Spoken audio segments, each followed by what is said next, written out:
Hello and welcome back to Golden Years Wisdom, where we share true, heartfelt stories about aging, wisdom, and what really matters as we grow older. Today's story may change how you think about retirement, independence, and family. It's about a man named Frank, a 75-year-old retired factory worker from Ohio who took a quiet but powerful approach to protecting his savings and his dignity. This is not just his story. It's a reflection of what many seniors go through and what many wish they had done differently. Let's begin. Frank spent most of his life doing what good men do, working hard, providing for his family, and putting others first. He never made a six-figure income. He never won the lottery. But he and his wife Susan lived modestly, carefully, and with purpose. From early on, Frank understood something many people don't talk about, something that might feel uncomfortable at first. You can love your children and still not rely on them. He used to say, "It's not their fault. Life today isn't what it used to be. Kids are buried in bills, debt, and jobs that never seem to let up. We raised them well. Now we need to care for ourselves." So that's what he did. Over the years, he and Susan quietly saved a portion of every paycheck. Not much at first, maybe $50 here, $100 there. But consistency was their secret. And by the time Frank retired at 65, they had about $75,000 saved, not counting Social Security and his pension. They didn't tell their children, not because they didn't trust them, but because they wanted to avoid expectations, or worse, guilt. He put the money in a safe, fixed deposit account at the bank and agreed on one thing: only touch it in emergencies. A few years into retirement, that emergency came. Susan was diagnosed with colon cancer.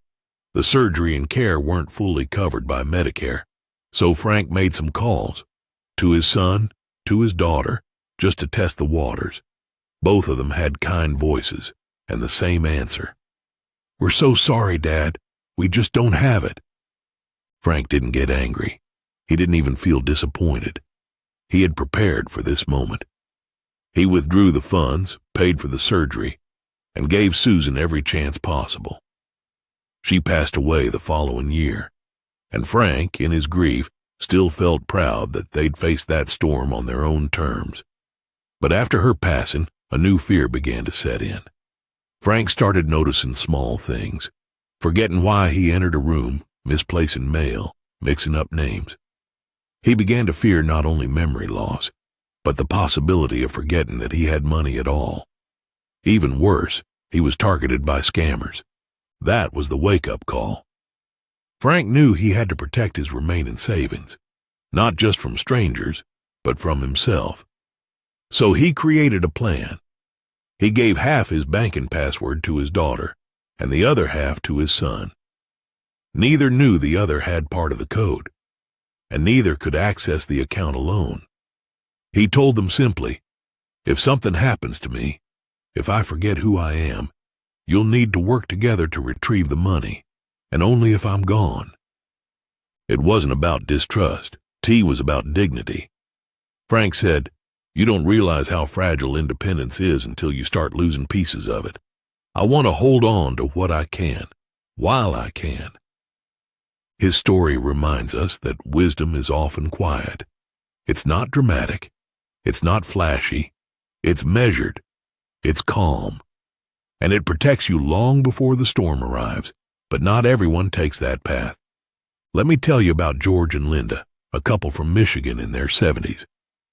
They trusted their only son completely.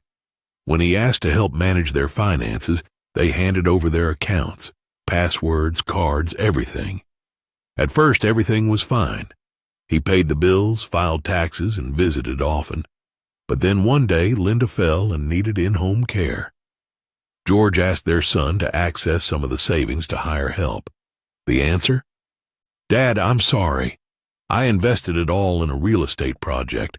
It'll pay off soon, I promise." But it didn't. They had no savings left, no safety net. Their only choice was to move into a budget nursing home with limited care. And when George tells the story now, he doesn't sound angry. He just says, "We loved him too much to say no. And now we've learned the cost of that kind of love." It's a painful truth.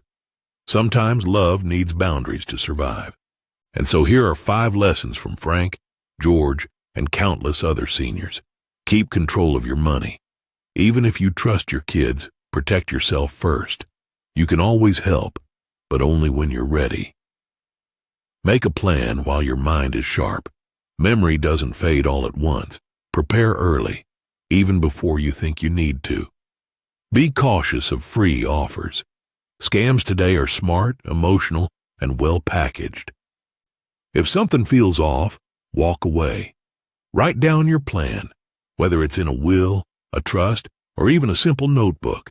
Make sure someone you trust knows your wishes. Remember, your money is not just money. It's your independence, your peace of mind, your ability to say no when needed. Frank is now 75. He still lives in his own home. He still makes his own meals. And every month the interest from that quiet little savings account helps him buy groceries, fix the roof, or gift something special to his grandchildren. He says, "Even if I forget." Thank you for listening to this story from Golden Years Wisdom. If this resonated with you or someone you love, please like the video, share it, and subscribe for more life-changing stories and lessons from those who've truly lived. Until next time, stay wise, stay kind, and take care of yourself the way you've taken care of everyone else.